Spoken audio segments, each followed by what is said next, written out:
Welcome everybody to another episode of ROC Movie Reviews. It has been another month and a half since we reviewed anything. I apologize. We've been really busy on the channel lately and just haven't had much time for reviewing movies. But we are back. Marco is once again joining me, and as promised, we are going to be reviewing the masterpiece that is Jaws. Roy Scheider, Robert Shaw, Richard Dreyfuss, Jaws. See it before you go swimming. So, so I saw this movie a couple months ago for the very first time. I know, shocker. I think I was really hesitant because of the whole like shark thing. You know, I don't really like the idea of sharks being underneath the water, and you know, I'm terrified of that kind of stuff. So how do you think people feel? How do you think people felt when they first saw it? When That's it true. Came out, you know? they're probably like grabbing their armrests, feel like, ugh! The beach wasn't very popular the next day. Or the next year, for that matter. It actually, there was something that happened after the movie came out that it's like people didn't go to the beach for like several months to a year after the movie came out. Mm-hmm. It was that effective, so, you know. And of course, it's the landmark, it's the milestone of Steven Spielberg's, like, one of his best films.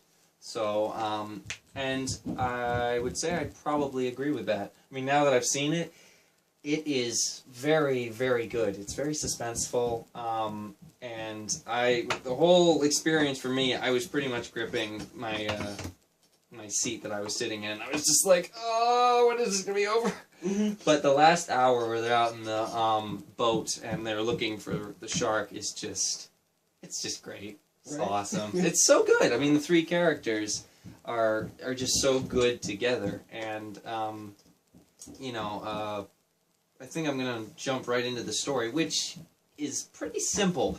Killer shark comes to Amity Island, and our hero, Martin Brody, played by Roy Scheider, is, what is he? He's the chief of police there, right? Mm-hmm. Yeah, and he has to find out why so many residents are being killed in the water, you know, and, like, corpses are, like, washing up and all that. So now you have your movie.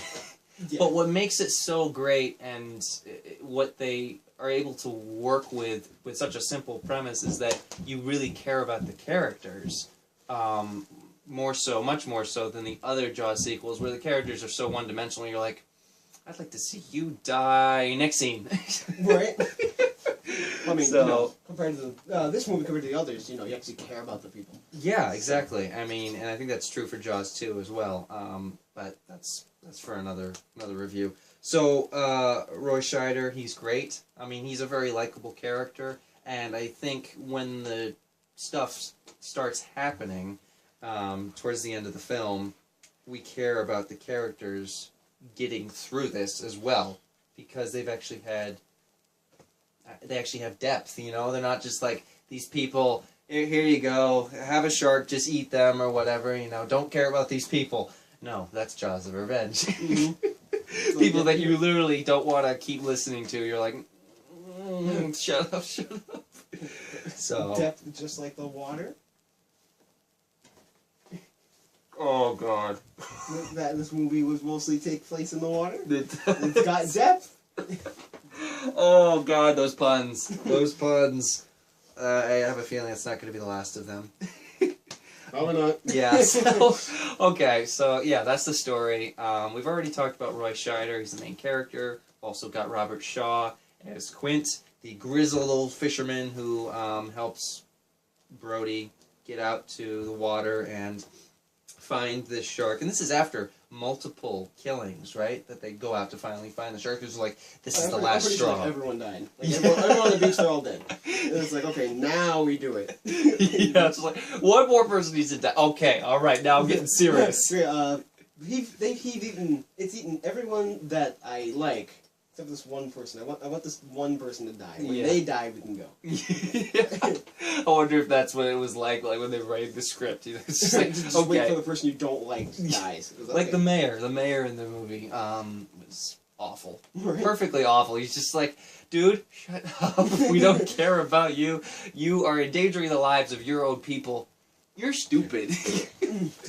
Yeah, so, yeah, and then you've got Richard Dreyfuss as Hoopa! Oh, yeah. And he was really cool, too, because he, I think he actually did more than Quint did as far as, like, the length of the movie. He's in more of the movie than Robert Shaw's character is. Robert Shaw's character isn't really introduced until, like, midway towards the last, like, the third act of the movie. I guess Hoopa was a director's favorite character. I guess so. I don't know. My favorite character? No, it's not true. No? No. He's one of my That's favorite not true, characters. but I just like seeing him on screen. He was cool. That scene in particular, and everyone will know what scene I'm talking about when I say it, but it's the scene with the guy and the missing eye, and he goes down, he shines the flashlight, and then you, like, see it, and then he freaks out right as the audience freaks out.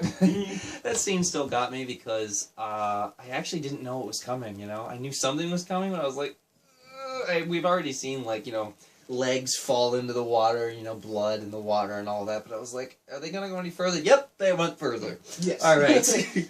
But it was effective because most of the movie, as everybody knows by now, they don't use the shark animatronic, you know? They keep it under the water because it actually was not working during the filming of the movie. Mm. So... I'm pretty sure if it was, then, you know, they would use it more. And right. I'm pretty sure the movie wouldn't be as good if they used the shark more than they did. Right, I think that's what made it, the original so great, is because the suspense was, you know, you'd see barrels moving, or you'd see a dock completely be taken out, but you just barely saw the shark. There were a couple of scenes where you could see it underneath the water a little bit, but the fact that you didn't see much of it was so effective, because you're like, what you don't see is scarier than what you do see. Mm. So, that's why I think it worked really well, in my opinion, and that last act is just great, you know? There's so many lines from the movie that you can, well, we've already said a couple, but so many lines that I've memorized because it's that kind of big-scale film. And Steven Spielberg, you know, also with Jurassic Park as well. There's these massive spectacles for different reasons. I think Jaws works on a smaller level than Jurassic Park. I mean, it's not dinosaurs, it's just a killer shark. Right? Yeah, so it's a little different, but it's, you know, as far as the scale of it, it's a little more, I don't know, intimate, personal, I guess, because there's less characters, and you don't have a whole, you know, park full of dinosaurs. It's simply just an island, killer shark, and, yeah, that's it. You know, Yeah. I don't really know. Pretty much, just pretty basic, really. Right, exactly. I don't really know what else to say about that. So yeah, the story, we covered the story, acting, just the three people, Quint, Hooper, and Brody. They're all great. They all work really well together, and I think that's what drove the movie to be so great that it was, you know? Mm. So, the action in the movie, I mean, we've kind of touched on that already. You didn't see much of the shark. You know, what you do see is, like, you see either decapitated people or limbs or whatever in the water, and it's just enough to get you, like, you know, scared. So, I think that was a very effective use of making the hair stand up on the audience's necks, and, you know, having them, like, break into cold sweats. Pretty much be as fearful as the people in the movie. Right, exactly. Yeah, like share that feeling that the people in the movie have, where they're just looking at it like with terror, and you know, every Spielberg movie has the Spielberg look, and I think the one in Jaws that works the best is like when Brody is like chumming the stuff into the water, and then I think he says a line to Quint, and then the shark comes up, and it's the first time we see the shark. And when he sees it, and he's just like, and he just like flips back up, and he's looking at him like, He's like, you seeing this? And then it follows with a great line, we're gonna need a bigger boat. Right. And that's the movie that great line has come from, because other movies have tried to jump on the bandwagon of we're gonna need a bigger boat. And just like, you know, either like change it or something. Right, but the original did it so well because it was never used in that way before.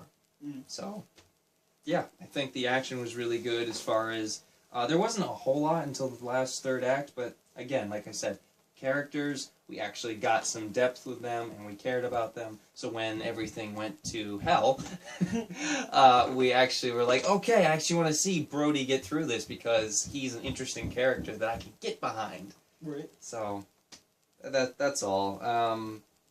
That's pretty much all I have to say about action. I mean, is there anything that you can think of that I haven't mentioned? No, you pretty much just nailed all of it. Okay, alright. I feel like I'm talking a little bit too much, but, you know, I'm just so excited to talk about Jaws. Anyways, that isn't bad. No. Right, yeah, the Jaws that isn't bad. The Jaws that is so great, and the one we don't want to forget about directly after you watch it. Mm-hmm. Yeah, so, the last category to talk about is the music. We've kind of talked about it in the Jaws 3 and the Jaws 4 reviews. John Williams. This was the first time that John Williams did the score for this movie, and it's great. It's awesome. It's dun dun dun dun dun dun dun dun dun. I mean, people still play that tune today in other videos, and whenever you hear that, you immediately think Jaws. Or, you know, like non-shark movies. Or not, like, yeah. You know, movies that don't like really take place in the water. Yeah, well, that's So- usually like they're doing a parody of Jaws, but immediately when you hear that track or something similar to it, you're thinking, that's from Jaws, because it was so impactful when you watch the movie, or at least when I watched the movie. So it's kind of like Jurassic Park. You know, I think John Williams did the score for that too, right? Yeah. Yeah, and the I can't remember exactly how the tune goes, but that's just as iconic as the Jaws theme song. Theme, sorry, not theme song. It's a TV show, it's a theme song. Yeah, but the difference is the Jaws theme by John Williams is more about, like, upping the tension and the terror of it all. Jurassic Park was more like, this is so amazing, you know, it was more uplifting. So, but, yeah, music, great. I really have nothing bad to say about the first Jaws. Like, it's a near-perfect movie, in my opinion. I'm not sure if I like it more than Jurassic Park. I think they'd probably be on a par with each other because they're great for different reasons. And yeah, that's it. That's all I have to say. So if you haven't already guessed, I'm going to give Jaws a 10 out of 10. I think it's a really, really great movie, and it deserves to be known as a classic now in the movie industry. So. What are you going to rate the first Jaws? I would probably have to give it a 10 as well. 10 out of 10? I mean, I was gonna go with 9 originally. Mm. The only issue is I can't remember what's bad with it, because not only because, you know, it's a good movie, but it's been a while since I've actually seen it. Yeah. I can't really remember any of the bad things about it, so. I've seen it more recently, so I probably, you know, I can kind of remember more of it. But you remember, like, the certain parts of it, you just can't remember the whole movie. I remember, like, how, like, when they get in the water, what happens in the end, you know. Yeah. All the important stuff, the characters. Right, and I can't remember everything, but I probably would say I remember a little more than you because I've seen it more recently. But, you know, since I can't remember any bad things about it, I'll just give it a 10, why not? Okay, 10 out of 10 for him, 10 out of 10 for me. Great movie. Don't be me. Like, when I say that, don't, like, wait to see Jaws for such a long time. Watch it. It's a great, great movie, even if you don't like sharks and water. You know, I was very hesitant to watch it for a long time. I ended up watching it eventually, and I definitely regretted not seeing it earlier. So, great movie, obviously, because I own it. And that's all we have to say about the first Jaws. Marco and I will be back for the Jaws 2 review. That should be interesting to talk about, because it's kind of a polarizing movie. A lot of people thought it was, obviously it wasn't nearly as good as the first one, but I feel like it gets some unnecessary hate that it doesn't necessarily, you know, deserve. Well, I mean, that's only because it's a direct sequel. Yeah. So, you're like, this isn't as good, it sucks. Right, exactly. And then they see Jaws 3, and it's like, well, what was I talking about? Yeah. It's like, Yeah, oh, it's not Jaws 3. far worse. Yeah, yeah. So, we will be back for the Jaws 2 review. Thanks for watching, and we'll see you in the next one. Take care, guys.